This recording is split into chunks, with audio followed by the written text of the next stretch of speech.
110 qramlıq prostat endoskopik üsulla götürüldü. Uzun müddət prostat böyüməsi və sidik ifrazı ilə bağlı problemlər yaşayan 68 yaşlı pasiyent üzərində uğurlu endoskopik əməliyyat icra olunub. Mərkəzi Gömrük Hospitalının urologiya şöbəsinin həkimi, uroloq-androloq uzman doktor Samir Ağalarov həyata keçirilən əməliyyat və xəstənin vəziyyəti ilə bağlı ətraflı məlumat verib. 68 yaşında bir pasiyentimizin prostat böyüməsi diaqnozu ilə tur prostatektomi əməliyyatı etdik.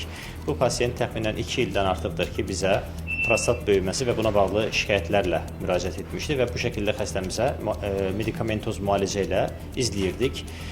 Son 6 ayda artıq pasiyentin şikayətlərinin artması üzərinə, prostat semptom skorunun yüksək olması üzərinə artıq xəstədə prostatektomi əməliyyatı qərarı verdi. Tam endoskopik olaraq prostat təxminən 110 qrama yaxın olan prostatı endoskopik olaraq xaric etdik. Spinal anesteziya altında beldən uyuşturaraq əməliyyatımızı icra etdik və çox minimal bir qanamayla, çox az bir qanamayla əməliyyatımızı bitirdik. İnşallah bundan sonra sidik ilə bağlı problemlərin artıq olmayacağını görürük. Çünki ciddən sidik kanalını çox qapatan bir prostat adenoması vardı və tamamən açıldı kanal.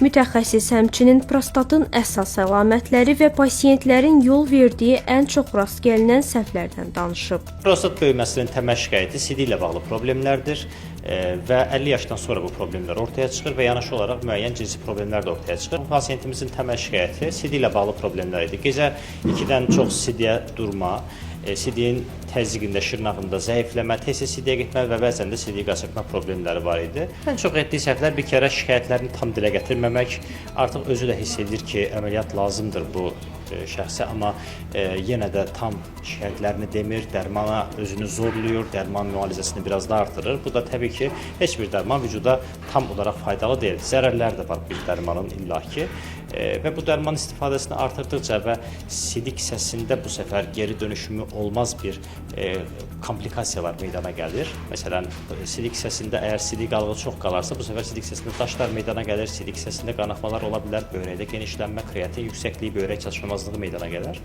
Ona görə də zamanında müdaxilə hər zaman dəqiqdir. Pasiyentin üstünə düşən vəzifə nədir? Bir şikayəti varsa uroloji, yəni sidik ilə bağlı problemləri varsa, mütəmadi olaraq bizim dediyimiz zamanla intervalı ilə bizim yanımıza gəlib izlənəcək. Qeyd edək ki, Mərkəzi Gömrük Hospitalının urologiya şöbəsində kişi sonsuzluğu, varikosel, enməmiş xaya, hipospadiyas, böyrək və sidik axarı daşları, qadınlarda sidik qaçırma, prostat adenoması, onkoloji, uroloji xəstəliklər, uşaqlarda gecə sidik qaçırma, cinsi zəiflik və digər uroloji problemlərin müasir diaqnostika, müalicə və cərrahi üsullarla müalicəsi həyata keçirilir. Uzman doktor Samir Ağalarov vurğulayıb ki, sidik ifrazı ilə bağlı şikayətləri uzun müddət göz ardı etməyə əvəzinə vaxtında müayinədən keçmək həm müalicənin daha effektiv olmasına, həm də ağırlaşmaların qarşısının alınmasına köməkdir.